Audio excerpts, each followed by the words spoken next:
오늘은 부처님의 출가와 성도와 그리고 열반에 대해서 경전에 근거해서 말씀드리도록 해보겠습니다. 제일 먼저 출가에 대해서 말씀드리게 되면은 부처님께서 탄생기에 천상천하에 나 홀로 존귀하다. 삼계의 중생들이 고통 속에 헤매니 내가 마땅히 그들을 편안케 하리라. 이렇게 하셨습니다. 부처님의 출가 탄생기에서 선언하신 바와 같이 과감하게 부처님께서 출가하신 것은 탄생기에서 말씀하신 그 선언을 실행하기 위해서 단행하셨다고 생각하는 것입니다. 부처님께서 출가하시기 전에 지금 우리들이 일생을 통해서 성취하고자 하는 재산과 명예와 권력과 사랑 등 모든 것을 구족한 부족함이 없는 삶을 사셨습니다. 그러나 그러한 세속의 부경화가 인생의 근본적인 고뇌를 해결할 수 없는 것을 아시고 부처님께서는 출가를 단행하신 것입니다. 그러나 그 내면에는 이미 탄생기에서 중생들과의 약속하신 인류 구원의 길을 가시기 위해서 가정이라는 울타리와 왕국이라는 성벽을 뛰어넘어서 중생의 곁에서 성을 이루고자 하는 선택인 것입니다. 그러기에 우리는 부처님의 탄생과 출가를 진정으로 존경하고 찬탄해 맞이하는 것입니다. 중화암경 56권에 보면은 부처님의 출가의 심경을 다음과 같이 말씀하셨습니다. 내가 출가하는 것은 병들미 없고 늙음이 없고 죽음이 없고 근심 걱정과 번뇌와 더러움이 없는 가장 안온한 삶, 즉 열반을 실현하기 위해서 내가 출가하는 것이다. 이렇게 말씀했습니다. 부처님은 출가를 통해서 세 가지 고귀한 것을 포기하셨습니다. 첫째는 사랑하는 인연, 가족과 친족과 사랑하는 벗들을 모두 이연해야 했습니다. 두 번째로서는 재산과 명예와 권력을 포기해야 했습니다. 세 번째로서는 기존에 자기가 가지고 있는 가치관을 모두 다 내려놔야 했던 것입니다.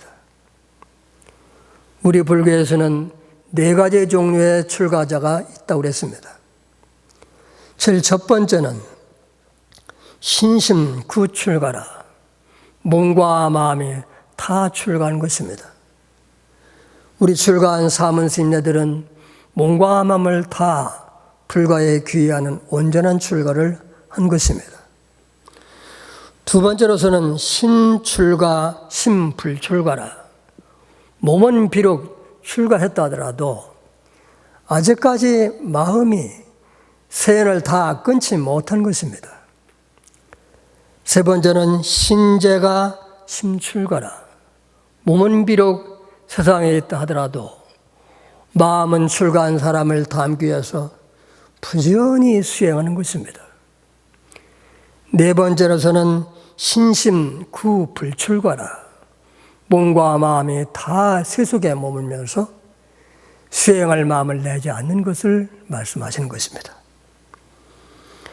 여기 불교에서 말하는 진정한 출가라고 하는 것은 몸과 마음을 다 부처님 법에 귀의하고 우욕락을 버리고 우의 없는 깨달음을 구하는 것을 진정한 출가라고 할 수가 있습니다. 제갑을 자들은 몸은 출가하지 못했다 하더라도 마음은 출가해야 된다는 것입니다. 이것은 무슨 말씀이냐면은 비록 세연이 깊어서 처자관숙과 함께 사는 세속생활을 한다 하더라도 힘 따라서 보시하고 계형을 잘 지키는 윤리적인 삶을 살아가면서 오계를 잘 지키고 서로가 사랑하고 보호하는 그런 바람직한 삶을 살아가는 것이 제가불자들의 출가라고 하는 것입니다. 두 번째는 성도라는 것입니다. 부처님께서 수행자 시절에 생로병사의 윤회에서 벗어나기 위해서 그 당시에 유명했었던 요가 수행자 두 스승을 찾았습니다. 한 분은 알라라 까람하고 두 번째 분은 우따라 까마라 뿌따라고라는 분을 찾아가서 선정수행을 닦아가지고 첫 번째 분한테는 무수여 초정을 정득하시고 두 번째 분한테는 비상비비성찰하고 하는 높은 수행의 경지를 얻었습니다. 그러나 여기서 맹점은 선정에 들어있을 적에는 마음이 지극히 평화롭고 고였는데 선정에 나오니까 다시 번뇌가 들끓었습니다. 그래서 이것이 온전하게 내가 상사고해를 넘고자 하는 근본적인 문제를 해결할 수 없다는 걸 생각하시고 그분의 곁을 떠났던 것입니다. 그리고 부처님께서는 두 번째로서 내란자강 옆에 있는 숲속에 들어가서 수행을 시작하셨는데 그때 당시에 가장 존경받는 수행이 고해인 것입니다. 부처님은 6년 동안 다른 사람이 도저히 따라올 수 없는 극고의 수행을 하셨는데 죽음에 임박한 그런 절실한 고행의 경지에 갔을 적에 스스로 한번 돌아봤다는 것입니다. 내가 이렇게 극심한 고행을 했는데 깨달음이 오지 않는다는 것은 이 수행 방법이 육체를 괴롭히고 마음을 황폐하게 할지언정 여기에는 깨달음이 없구나 이렇게 말씀하신 것입니다. 그리고 이 방법 말고 다른 어떤 깨달음의 방법이 있을 것이다.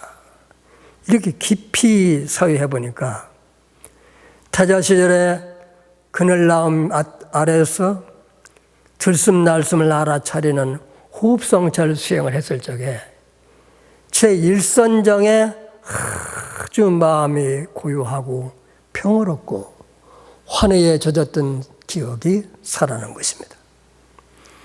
그때 부처님께서 내가 최상의 깨달음의 성자가 되고 일체지자인 붓다가 되기 위해서는 이 아나파나사티 들숨날숨을 알아차리는 호흡성찰을 통해서만이 가능하겠구나. 이런 확신을 가졌다고 하는 것입니다. 그리고 위해서는 내가 음식을 먹고 기력을 회복해야 되겠다. 이렇게 마음을 가지고 일연서나 강했다. 그래서 이제 목욕을 하시기 전에 과연 내가 선택한 길이 옳은 길인가? 이것을 내가 한번 시험해 봐야 되겠다. 그러고 나서는 당신이 빌어먹던 그 구걸할 때 썼던 바루대를 강물에 탁 던졌단 말이죠. 그러더니 우리가 일반적으로 보면은 바루대가 물을 거슬려서 흘러가야 될 거 아니겠어요. 그런데 잠시 바루대가 머물렀더니 쨍 소리를 내면서 역으로 팍 물을 거슬려 올라가니까 이것은 강신이 수신이 나에게 당신이 그 판단이 결정이 옳습니다. 이것을 나에게 사인을 보낸 것이구나. 이런 확신을 가지시고 목욕을 마친 다음에 나와서 반얀추리 아래에 탁 이렇게 정리하고 앉으셨단 말이에요. 근데 그 동네의 촌장인 딸 수자타가 매일 목신한테 공양을 올렸는데 그걸 나한테 보니까 아주 빼짝 마른 어떤 수행자가 앉아있는데 목신 같은 거라. 그래서 그분에게 올리고 탁 나니까 당신 누구냐니까 나는 수행자 고타마인 것이다. 그랬단 말이에요. 유미적을 드시고 기력을 회복하신 다음에 그 옆에 있는 보리수 나무 아래로 마지막 수행을 해야 되겠다고 이제 마음을 가지고 걸어가니까 파라오문이 부처님께서 마지막 수행하시기 위해서 보리수 아래로 오시는 걸 아시고 길상초 한 단을 탁 꺼내드리고 자리를 마련해 드렸단 말이에요. 부처님께서 그 길상초에 앉으셔가지고 당신이 이제 마지막 수행을 하기 위한 깨달음을 위한 마음의 굳은 다짐의 서원을 세웠다고 하는 것입니다. 그래서 우리는 마지막 부처님의 금강서원인 것이다 이렇게 말하고 있습니다. 오직 피부만 남아도 좋다. 오직 힘줄만 남아도 좋다. 오직 뼈만 남아도 좋다. 살과 피가 다 없어져도 좋다. 붓다가 되기 전에는 이 자리에서 일어나지 않을 것이며 자세도 바꾸지 않을 것이다. 이렇게 아주 굳은 서원을 세웠는데 이것을 우리가 금강서원인 것이다. 이렇게 말하고 있습니다. 부처님께서 이런 무상정각을 이루기 위해서 최후의 정진에 돌입하시자 부처님 인간 내면에 있는 존재의 욕망이 다 이제 수행의 마지막 고비를 방해했다는 것입니다. 욕망과 혐오와 길가을과 가래와 혼심과 공포와 의심과 위선과 오만이 8가지의 마라가 마지막 부처님의 수행을 방해했지만은 부처님은 불굴의 용기와 지혜를 가지고 모든 마구니 무리를 항복받으셨다는 것입니다. 그것이 가능했던 것은 부처님께서 지금까지 쌓아오신 십바람의 공덕을 깊이 믿고 확고하게 마음에 준비가 됐기 때문에 모든 마라의 이런 방해에도 추도 동요가 없이 모든 장애를 극복할 수가 있었다고 하는 것입니다. 부처님께서는 그 호흡성찰 수행을 통해 가지고 제4선정에 도달했다고 하는 것입니다. 제4선정은 선정수행 가운데 고유하고 사랑과 미움과 분별하는 모든 마음을 다 초월하고 평정심 가운데 가장 명료한 성성적적한 경지가 바로 사성정의 경지인 것입니다. 사선정에서 선정과 지혜가 충만하게 갖추어졌을 적에 부처님은 문득 한 생각이 나의 과거생을 봐야 되겠다. 이렇게 해서 그 마음을 과거로 돌린 것입니다.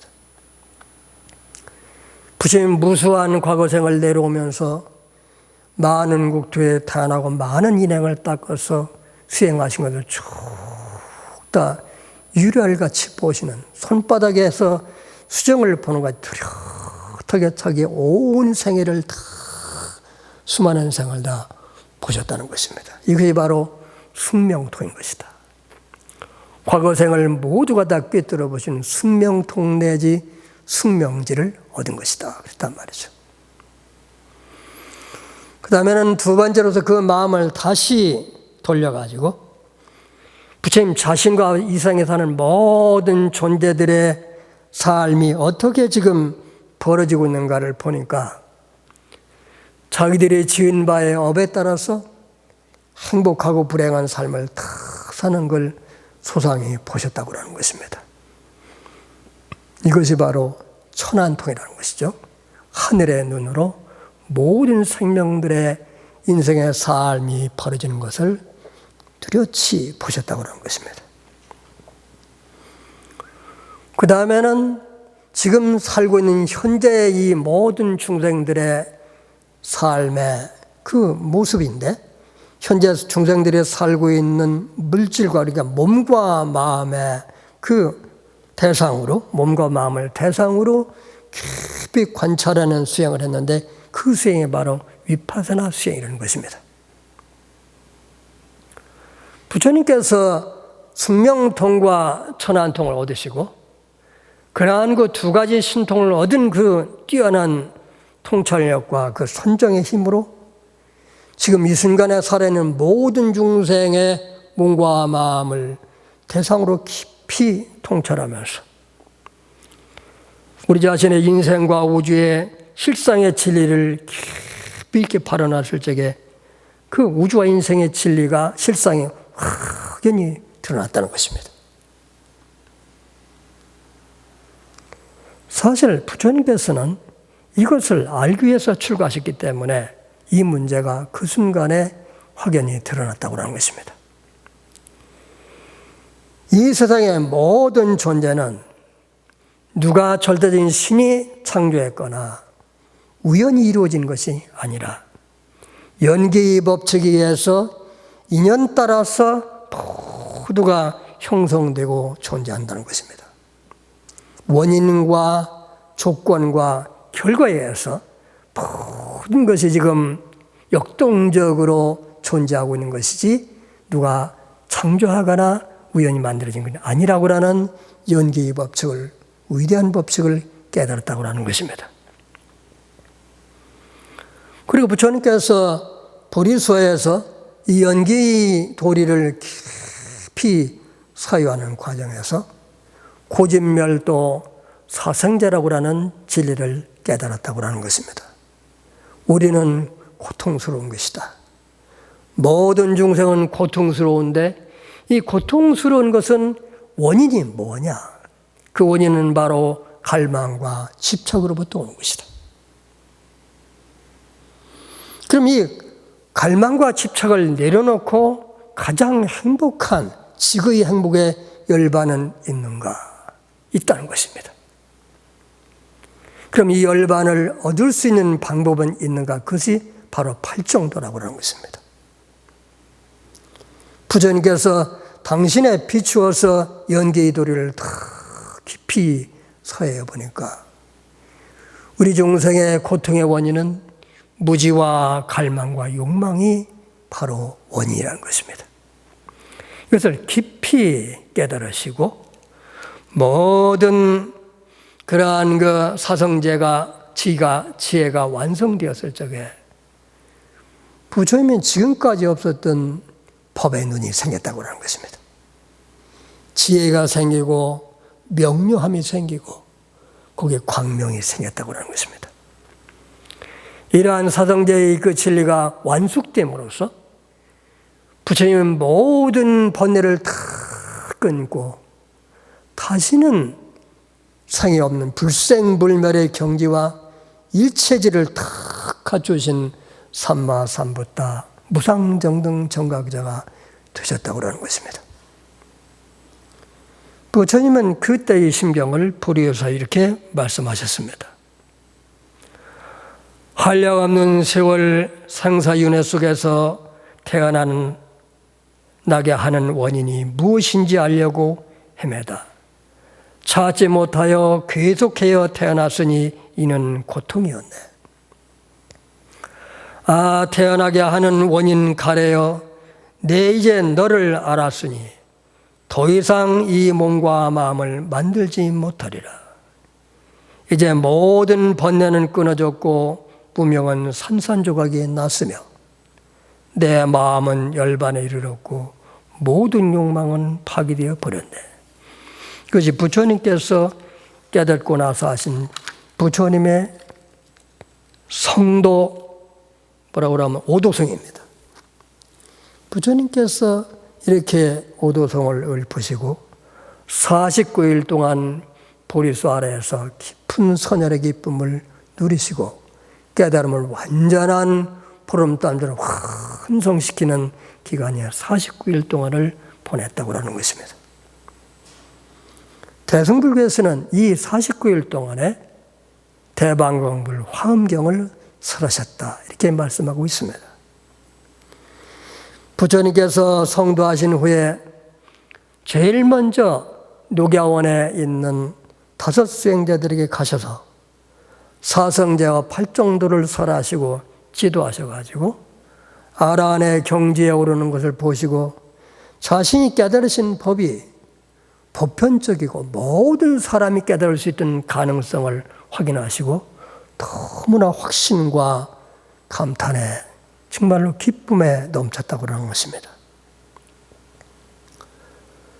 35세 젊은 나이에 깨달음을 이루시고 80세 열반에 드시는 45년 그 기간에 부처님의 삶은 진정으로 희생과 봉사의 삶으로 연관되었다는 것입니다. 부처님은 훌륭한 적성과 지혜를 겸비하셨기 때문에 35세라고 하는 젊은 나이에도 불구하고 1250명이라는 제자를 거느리신 영적 지도자가 되신 것입니다. 부처님의 명성이 널리 세상에 알려지니까 인근 나라에 있는 국왕이 부처님을 초청해서 법문을 듣고 많은 사람들이 근기에 맞게끔 설법하심으로써 많은 사람들이 불법을 듣고 귀하고 마음의 평화 행복을 얻었다고 하는 것입니다.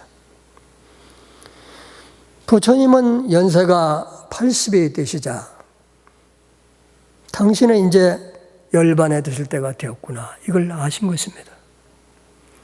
아난에게 뭐냐면은, 아난아, 내가 3개월 후에 열반에 들 것이다, 그렇게 말씀을 하시고, 당신이 사람들이 많은 도시, 유명한 그런 도시에서 전법을 하는 것보다, 열반에 드는 것보다는 조용하고 작은 마을에서 열반에 들기를 이렇게 결정하신 것입니다. 그리고서는 마지막으로 구시나가라 떠나실 적에 모든 비구들을 다 모았습니다. 그리고 비구들에게 법문하셨습니다. 신심 있고 겸손하고 양심적이고 배움으로 충만하며 꾸준히 정진하고 항상 깨어있고 지혜가 충만해 있어야 한다. 이 7가지를 갖춘다고 하면 승가는 퇴전하지 아니할 것이다. 아나 비구들은 끊임없이 노력하고 반주하고 주의 깊고 세상의 탐욕을 버리고 사념처에 대해서 아래차림을 개발하면서 살아가야 한다. 그러니까 부처님께서 열반에 드시기 전에 우리 비구상가들한테 사념처 위파사나 수행을 하도록 간절히 당부하신 것을 경전에 우리가 볼 수가 있는 것입니다. 부처님은 이렇게 마지막으로 제자들에게 설법을 하시고 근처에 있는 빠와라 마을로 가셨습니다. 그때 금세공인 춘다가 부처님과 비구상가가 오신다는 걸 아시고 대종공양을 신청했습니다. 그 이튿날 점심시간에 부처님께서 춘다의 집에 갔을 적에 맛있는 버섯 요리를 준비했습니다. 부처님께서 그 버섯 요리가 독이 완전히 제거되지 않은 것을 아셨습니다. 그리고 당신만을 그 음식을 사귈 수가 있고 다른 비구들은 음식을 사귈 수 없음을 아시고 당신이 공양을 받으시고 나머지 음식은 땅에다 묻도록 하셨죠. 그리고 이 공양이, 이 버섯 공양이 열애의 마지막 열반에 특이할 수 있는 기계의 공양이 될 것이다. 이것도 부처님께서 아셨습니다. 부처님께서 춘다의 공양을 드시고 아주 심한 복통을 겪게 되었습니다. 그러나 부처님께서 아무 내색도 안 하시고 조용히 참고 견디셨습니다. 부처님께서 빠오 마을을 떠나서 구시나가를 오는 동안에 25번 정도를 앉아서 시험을 했다고 하는 경전의 말씀이 있습니다. 이동하시다가 부처님께서 심히 목이 말라가지고 아나나 목이 마르니 물을 좀 가져오너라 이렇게 말씀했습니다. 아나니 물을 뜨러 가보니까는 방금 그 냇가 위에, 냇물 위에 수많은 수레가 지나갔기 때문에 물이 온통 흙탕물로 다 이렇게 물들어 있습니다. 아난이 돌아와서 부처님 물이 흐리기 때문에 드실 수가 없습니다. 다시 가보도록 해라. 아난이 망설이다가 다시 바루대를 가지고 물을 들어가니 물이 깨끗하게 물이 변했습니다. 그 물을 떠오면서 아난이 열애의 신통력이 이렇게 놀랍단 말인가. 그러면서 아난이 부처님의 신통력을 깊이 감탄해 맞이했습니다. 부처님은 그때에 마지막으로 당신 열반에 들 수 있도록 이렇게 공양을 올린 춘나가 다른 사람들로 하여금 혹시나 비방을 하거나 걱정을 끼쳐드릴 것 같게 되고 염려하는 자비심으로 춘다에게 자비의 위로의 말씀을 하셨습니다. 그대가 열애에게 마지막 공양을 올린 것은 큰 공덕이 될 것이다. 그대가 열애에게 공양한 공덕으로 수명은 장수하고 행운이 따를 것이며 명예가 높이 드날리고 사후에는 천도에 태어날 것이다. 천상에 태어날 것이다. 이렇게 부처님께서 우리의 말씀을 주셨습니다. 그러하시고 나서 사라상수 두 나무 사이에 가사를 깔게 하시고 오른쪽으로 조용히 누우셔서 깊은 선정에 들으셨습니다.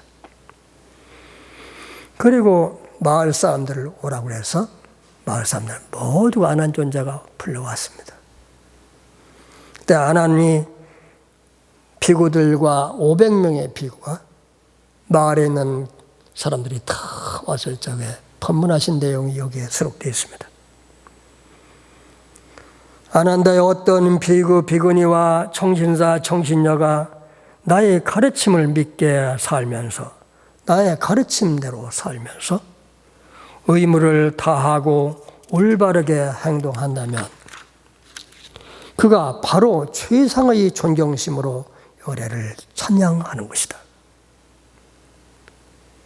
근데 사람들은 어떻게 하면 부처님을 영원히 잊지 않고 부처님을 찬탄하고 공경하는가 이런 마음을 다 가지고 이제 왔다는 것이죠. 마지막에 부처님께서는 내가 비록 이 몸은 버린다 하더라도 나의 가르침대로 따르고 바르게 살고 바르게 행동한다고 하면은 그 사람들이야말로 나를 진실로 존경하고 나의 참다운 제자인 것이다. 이렇게 말씀하셨습니다. 내가 열반에 든 뒤에 4대 성지를 참배하는 사람들은 4대 성지를 참배하는 그 중에 신심이 저절로 생길 것이고 그 공덕으로 나중에 좋은 선도에 태어날 것이다. 이렇게 말씀했습니다. 우리가 다 아는 바와 같이 4대 성지는 첫 번째로 부처님의 탄생지가 눈빈이고 그 다음에 깨달음의 성도지가 붓다가야고 처음에 설법하신 곳이 사라나트 사슴동산이고 마지막에 열반에 드신 곳이 구시나가라 사라상수 밑인 것입니다. 그렇기 때문에 오늘날 우리 모든 불교도들이 4대 성지를 포함해서 8대 성지 내지 10대 성지를 우리가 참배하는 이유가 부처님께서 열반에 드시기 전에 4대 성지와 내지 8대 성지를 참배하도록 이렇게 권장을 하신 것입니다. 그리고 부처님께서는 열반에 막 드시기 전에 마지막으로 수바따라고 하는 아주 나이 먹은 수행자가 찾아왔습니다. 아나니 부처님께서 열반에 드시기 때문에 당신을 만날 수 없다 이렇게 말씀했지만 부처님께서 그걸 아시고 수바따를 제자로 받으셔가지고 8정도 법문을 하셔가지고 제자를 제도하셨습니다. 그때 아나니 슬픔에 겨워가지고 극복을 하지 못한 마음을 아시고 아난을 불렀습니다. 아나나 너무 슬퍼하지 말라. 모든 사람은 만나면 헤어지는 것이다. 사랑도 헤어질 때가 있는 것이고 모든 사람은 만나면 헤어질 수밖에 없는 것이다.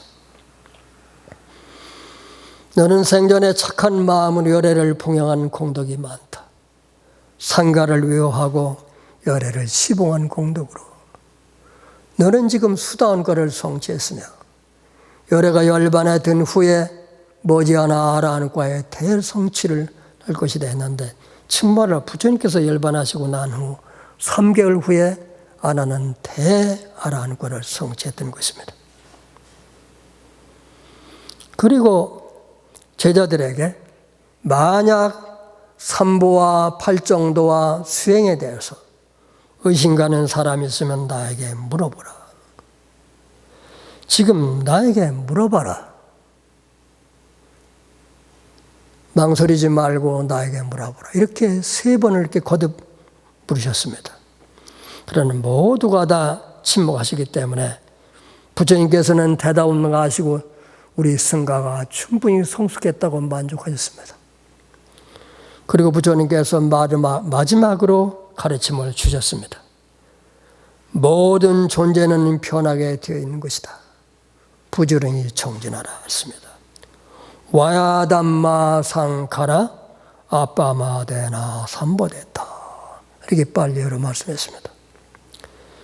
부처님의 육신은 가셨지만은 그분의 보여주신 십바라밀과 팔정도와 그리고 위파사나 수행의 길은 지혜와 자비와 해탈을 구하는 모든 사람들로 하여금 우리 영원히 전성될 것입니다. 오늘 우리는 부처님의 출가와 그리고 성도와 열반에 대해서 한번 공부해보는 시간을 가졌습니다.